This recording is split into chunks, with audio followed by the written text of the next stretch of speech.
본문은 예수님의 비유에서 흔히 탕자의 귀환이라는 제목으로 잘 알려진 이야기 중 그 뒷부분입니다.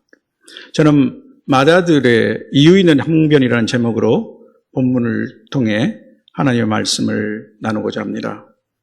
본문이 속한 누가복음 15장에는 예수님이 말씀하신 세 가지 비유가 수록되어 있습니다. 여러분 잘 아시는 이야기들인데 그 실제 주인공은 하나님이십니다. 한 마리 잃어버린 양을 위하여 99마리 양을 들판에 두고 찾기까지 찾아다니다가 결국 찾아낸 어떤 목자, 10드라크마, 즉 은전 10개 중 하나를 잃어버리고 온 집을 쓸며 찾아낸 한 여인, 그리고 오늘 돌아온 탕자를 달려나가 맞아들인 아버지로 묘사하고 있습니다. 그리고 잃어버린 것을 되찾은 주인공의 공통적인 특징은 기뻐하며 다른 사람들을 불러 같이 즐거워하는 것입니다. 이 점을 생각하면 세 번째 비유의 통상적인 제목인 우리가 잘 아는 탕자의 귀환은 아버지가 빠졌다는 점에서도 그 이야기 전체를 드러내지는 못한다고 할 것입니다. 물론 다른 잃어버린 양 한 마리나 은전 한 드라크마에 비해서 탕자가 주는 이미지가 너무나 생생하고 강렬하기 때문에 그렇게 불리워졌겠죠. 또한 탕자의 귀환은 렘브란트를 위시한 많은 화가들이 그린 성화의 소재가 되었습니다. 그렇다면 이 이야기에는 어떤 제목이 좋을 것인지 나중에 각자 성경을 다시 한번 찬찬히 읽어보시고 생각해 보시기 바랍니다. 이제 오늘 본문으로 가보고자 합니다. 한 아들이 아버지의 재산을 미리 상속받아서 외국에 나가 다 탕진한 다음 아버지 집으로 다시 돌아왔습니다. 아버지는 아직도 먼 거리에서 아들이 돌아오는 모습을 보고 달려나가 그의 목을 안고 입맞추어 맞이하고 살찐 송아지를 잡아 잔치를 벌였습니다. 바로 이때 오늘 본문의 주인공 맏아들이 밭에서 일을 마치고 집으로 돌아옵니다. 본문의 시작입니다. 집안에서 나오는 풍악과 춤추는 소리에 놀란 아들이 종 한 사람을 불러서 이게 대체 무슨 영문인지를 물었습니다. 27절에 보면 그 종의 대답이 천만 뜻밖입니다. 당신의 동생이 돌아왔음에 당신의 아버지가 건강한 그를 다시 맞아들이게 됨으로 인하여 살찐 송아지를 잡았나이다. 순간 그에게 반발심이 일어났습니다. 이건 말이 안 돼. 부당한 일이야. 벌을 주어도 시원치 않을 그놈을 위해서 잔치를 베푸신다고. 아버지의 재산을 낭비하고 돌아온 일이 무엇이 장하다고. 또 동생이 건강한 몸으로 돌아왔다는 것도 썩 마음에 들지 않습니다. 혹시 몸을 다쳐봤다면 동정심이라도 생겼을지 모르겠죠. 그의 정의심은 어쨌든 이러한 상황을 받아들일 수가 없는 것입니다. 28절에 보면 그는 노기가 발동했습니다. 집에 들어가고 싶은 마음이 싹 사라졌습니다. 상황을 파악한 아버지가 급히 달려나와서 그에게 들어가자고 권유합니다. 아버지에게는 참으로 황당한 일입니다. 작은 아들이 이제 겨우 돌아오니 맏아들이 집에 돌아가지 않겠다는 것입니다. 29절, 30절을 보면 맏아들은 아버지에게 볼멘 소리를 내뱉습니다. 내가 여러 해 아버지를 섬겨 명을 어김이 없거늘 내게는 염소 새끼라도 주어 나와 내 벼슬로 즐기게 하신 일이 없더니 아버지의 살림을 창녀들과 함께 삼켜버린 이 아들이 돌아오매 이를 위하여 살찐 송아지를 잡으셨나이다. 이유 있는 항변입니다. 그런 아버지의 불공정성과 부당성을 지적했습니다. 요새 우리나라가 추구하고 있는 사회적 가치도 공정과 정의가 아닙니까? 그런데 이 아들이 주장하는 공정의 밑바닥에는 비교의식이 있습니다. 맏아들은 동생에 대한 아버지의 환대를 보고 갑자기 자신이 홀대받고 있다는 것을 느끼게 된 것입니다. 동생에 대해서 오히려 불쌍히 여기는 대신에 질투심이 일어났습니다. 31절, 32절에 보면 이런 마다들에게 아버지는 이렇게 호소하였습니다. 예, 너는 나와 함께 있으니 내 것이 다 내 것이로되 이 내 동생은 죽었다가 살아났으며 내가 잃었다가 얻었기로 우리가 즐거워하고 기뻐하는 것이 마땅하다. 지금까지는 탕자 작은 아들이 아버지의 마음을 아프게 했습니다. 그러나 오늘 그 아들이 회개하고 집에 돌아와 아버지를 최고로 기쁘게 하고 아버지가 축제를 연 날 정작 마다들은 반기를 든 것이죠. 아버지로서는 누구보다도 함께 기뻐하고 즐거워해야 할 마다들의 반응이 얼마나 당혹스러웠겠습니까? 마다들은 지금까지 몸으로는 아버지 집에 있었지만 마음으로는 그 또한 잃어버린 아들이었습니다. 그는 잃어버린 자식을 걱정하며 그리워하는 아버지의 마음과 전혀 교감하지 못했습니다. 그런 아버지의 재산을 들고 나간 동생이 미웠습니다. 간혹 허랑방탕한 동생의 소문이 들려올 때마다 그의 증오감은 커졌습니다. 다른 한편 그는 집 나간 동생의 몫까지 담당하기로 마음을 먹었습니다. 저녁 늦게까지 밭에서 일하며 아버지의 명령을 결코 어긴 적이 없었습니다. 아버지의 이제 유일한 착한 아들로서 자부심을 가지게 되었죠. 그의 정의감은 동생에 대한 증오로 변했고 형제가 사라졌습니다. 그 결과 그는 아버지에게 자신의 정의와 공정의 잣대를 들이대면서 아버지의 부당성에 항변하고 있는 것입니다. 그로서는 이유 있는 첫 항변입니다. 이들 부자간 대화에는 묘한 대조가 있습니다. 그는 동생을 이 당신의 아들이라고 지칭합니다. 그러나 아버지는 그에게 이 내 동생이라고 부릅니다. 그런 동생을 아버지의 살림을 창녀들과 함께 삼켜버린 자라고 비난하고 정죄합니다. 그러나 아버지에게는 죽었다가 살아난 자, 내가 잃었다가 얻은 자일 뿐입니다. 정의와 공정을 부르짖는 그의 목소리에는 분노가 가득 차 있지만 아버지의 목소리에는 사랑과 용서와 화해의 간절함이 있었습니다. 토라져 성격을 내고 있는 아들에게 그래도 아버지는 얘야라고 부릅니다. 그리스도는 테크논인데 아들을 사랑스럽게 부르는 말이죠. 그러면 오늘 본문의 마다들에 관한 이야기는 예수님이 누구를 염두에 두고 하신 말씀일까요? 그 답은 15장 2절에 있습니다. 예수님의 말씀을 듣는 사람 중에는 두 부류의 사람들이 있었습니다. 15장 1절에 보면 모든 세리와 죄인들이 말씀을 들으려 예수님께 가까이 나왔습니다. 이들에게 예수님의 세 가지 비유는 큰 기쁨과 감동을 주었겠죠. 죄를 용서하실 뿐만 아니라 찾기까지 찾으시고 또한 잔치를 열고 기뻐하시는 바로 그분이 우리 하늘 아버지이시구나. 이렇게 깨달았을 때 그들의 마음은 감사로 넘쳤을 것입니다. 그런데 다른 부류의 사람들도 있었습니다. 그들은 바리새인과 서기관들이었습니다. 스스로 의인으로 자처하는 사람들이죠. 율법에 해박하고 자기들만큼 율법을 잘 지키는 사람도 없을 것이라고 하는 자부심을 갖고 있습니다. 그러나 그들은 하나님의 마음과는 동떨어진 사람들입니다. 잃어버린 죄인을 찾으시는 하나님의 안타까움과 7번을 1번까지라도 용서하시는 긍휼의 마음에는 그들은 무감각했습니다. 15장 2절에 보면 그들은 예수님에 대해서 이 사람이 죄인을 영접하고 음식을 같이 먹는구나 라고 하면서 서로 수군되었습니다.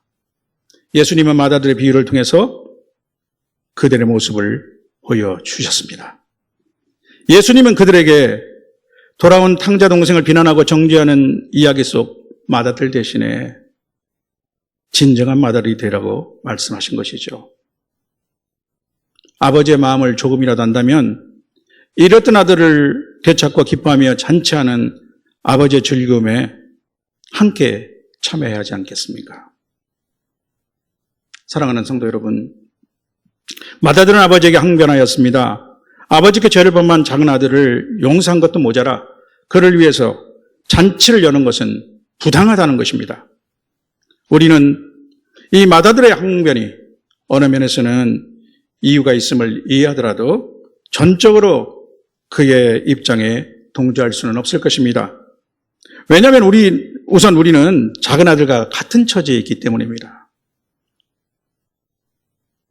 우리는 모두 본질상 진노의 자식이었습니다. 또한 거기다 우리는 하나님이 죄인의 회개를 얼마나 기뻐하시는지를 잘 알고 있기 때문입니다. 예수님은 죄인 한 사람이 회개하면 하늘에서 회개할 것 없는 죄인 99으로 말미암아 기뻐하는 것보다 더하리라고 말씀하셨습니다.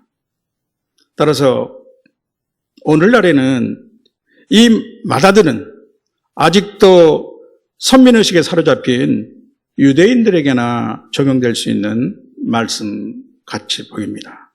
우리 성도들과는 별 관련이 없이 보이는 거죠. 우리는 모두 하나님의 용서를 받고 구원받은 죄인임을 잘 알기 때문입니다. 우리는 한때 그리스도 밖에 있었고 이스라엘 나라 밖의 사람이라 약속의 언약들에 대해서는 외인이요 세상에서 소망이 없고 하나님도 없는 자였습니다. 그런 이러한 은혜를 입은 우리에게는 맏아들은 별 해당 사항이 없는 것 같죠.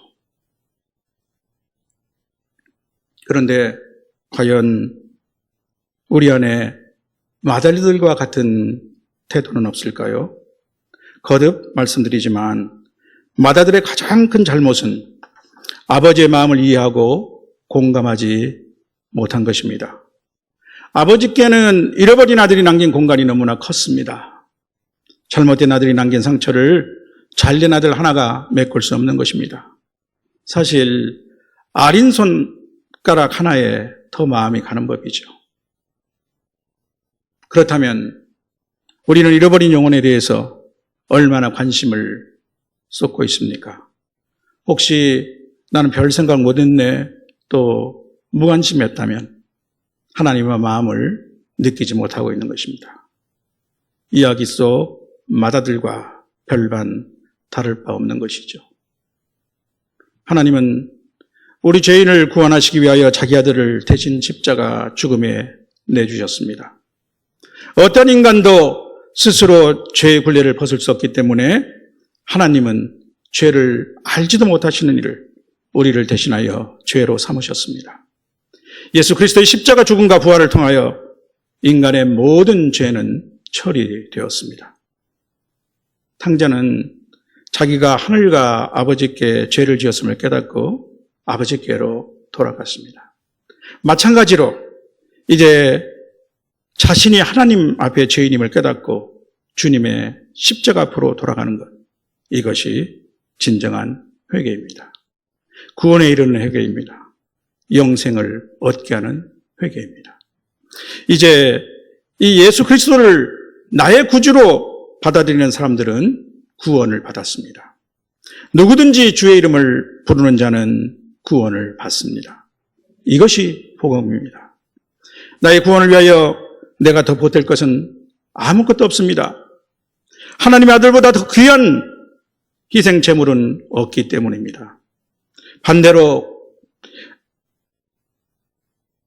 나의 어떠한 선행과 노력으로도 나의 죄를 씻을 수는 없습니다.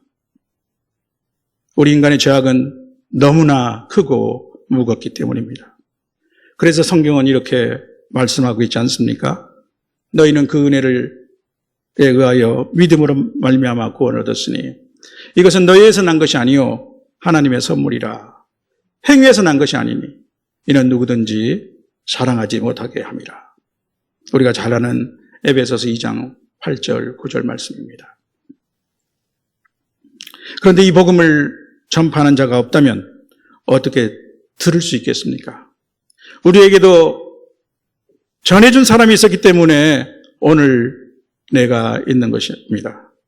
그들은 나를 위하여 눈물로 기도하고 복음을 전하기 위하여 가진 노력과 수고를 다했습니다. 그리고 그 훨씬 이전에 우리나라에 복음을 들고 먼 곳에서 온 선교사님들이 있었습니다. 이들이 하나님의 마음을 알고 공감한 사람들입니다. 이분들 덕에 오늘 우리가 하나님의 자녀가 된 것이죠. 바울 사도는 자신을 헬라인이나 야만인이나 지혜 있는 자나 어리석은 자에게 다 내가 빚진 자라고 말씀했습니다. 우리는 모두 복음의 빚진 자들입니다. 잃어버린 영혼을 향한 하나님의 마음을 알고 그 사랑에 반응하는 사람이라면 다 복음의 빚진 자가 된 것입니다. 현재 80억이 넘는 세계 인구 중에 아직도 예수님의 이름조차 들어보지 못한 사람들이 많이 있습니다. 많은 신도수를 자랑하는 한국 교회지만 그 안에도 구원받고 하나님의 자녀가 된 참 성도의 수는 과연 얼마나 될까요? 또한 우리 주변에는 아직도 예수님 믿지 않는 많은 사람들이 있습니다. 이들을 보면서도 안타까운 마음이 없다면 하나님의 마음과 접속되지 못한 사람이 아닐까요? 나는 또 다른 마다들이 아닌가 자문해 보아야 할 것입니다. 또한 예수님의 이야기 안에 나오는 마다들은 작은 아들에 비하면 착하고 충직한 아들이었습니다. 겉모습만 보면 흠잡을 데 없는 효자라고 할 수 있겠죠. 그러나 그는 자기보다 못한 동생과 자신을 비교하였습니다. 그럴수록 그는 자신을 의인으로, 동생을 죄인으로 구별지었습니다. 탕자 동생을 불쌍히 여기고 그가 들어오기를 바라기보다는 증오심이 더 커져갔습니다. 그에게 동생은 아버지의 재산을 축내고 가문의 명예를 더럽히는 가치없는 존재였을 뿐입니다. 저는 두 아들을 두고 있습니다. 그런데 부모로서 종종 느끼게 되는 것은 두 형제가 부모가 그들을 바라보는 것처럼 서로를 꼭 그렇게 바라보지는 않는다는 것입니다. 서로 우애하고 사랑하면 부모에게는 그보다 더 큰 기쁨이 없을 터이고 또 서로에게도 큰 힘이 될 텐데 꼭 그런 것 같지는 않습니다. 하긴 성경에도 형제간 반목한 사례가 많이 있죠. 인류의 첫 살인자 가인과 아벨 형제로부터 시작해서 야곱과 에서 또 요셉과 그의 형제들이 그렇습니다. 인간 죄성의 방정일지도 모르겠습니다. 그래도 예수님의 12제자들 중에 두 형제들이 있었죠. 베드로와 안드레, 요한과 야고보입니다. 특히 교회 안에서 우리 각 성도는 서로 형제들입니다. 주님의 십자가 앞에 나와서 주님의 이름을 부르는 자는 주 안에서 한 형제입니다. 그러나 성도들은 믿음의 연륜과 성숙도에 있어서 차이가 있을 수 있습니다. 그렇더라도 혹시라도 자기 의에 사로잡혀 다른 형제를 깔보거나 자신을 그들과 구별짓는 신도가 되어서는 안 되겠습니다. 성경은 이렇게 대묻고 있지 않습니까? 누가 너를 구별하느냐? 내게 있는 것 중에 받지 않은 것이 무엇이냐? 내가 받았은즉 어찌하여 받지 아니한 것 같이 자랑하느냐? 고린도전서 4장 7절 말씀입니다. 모든 성도들은 장차 주님과 함께 하나님 나라를 유업으로 받게 될 공동 상속자들입니다. 이 땅에 살 동안에는 같이 즐거워하고 슬픔도 함께 나눠야 할 영적 가족들입니다. 서로 사랑으로 허물을 덮어주며 형제를 보일 때 주님은 기뻐하실 것입니다. 주님 그렇게 말씀하지 않았습니까? 새 계명을 너희에게 주노니 너희는 서로 사랑하라. 내가 너희를 사랑한 것 같이 너희도 사랑하라. 너희가 서로 사랑하면 모든 사람들이 이로써 너희가 내 제자인 것을 알리라. 이것이 하나님의 마음을 아는 것입니다. 주 안에 형제를 멸시하고 구별하거나 판단하는 자가 있다면 나는 마다의 속성을 갖고 있지 않나 자문해 보아야 할 것입니다. 성도 여러분, 이제 말씀을 간단히 정리하겠습니다. 오늘 본문을 통해서 우리는 아버지의 마음을 알지 못하는 마다들의 항변과 그의 모습 안에서 또 하나의 잃어버린 아들을 발견합니다. 그는 자신도 모르게 자기 의에 사로잡혀서 긍휼과 사랑으로 용서하고 오히려 불쌍히 여겨야 할 동생을 비난하였고 잃어버린 자식을 되찾은 아버지의 즐거움에 참여하는 것을 거부하였습니다. 우리 모든 성도는 주 안에서 한 형제입니다. 부모의 마음을 아는 자들은 형제를 사랑합니다. 형제간 우애만큼 부모를 기쁘게 하는 일은 없습니다.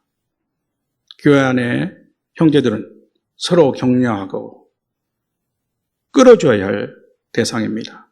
구별짓고 판단해서는 안 됩니다.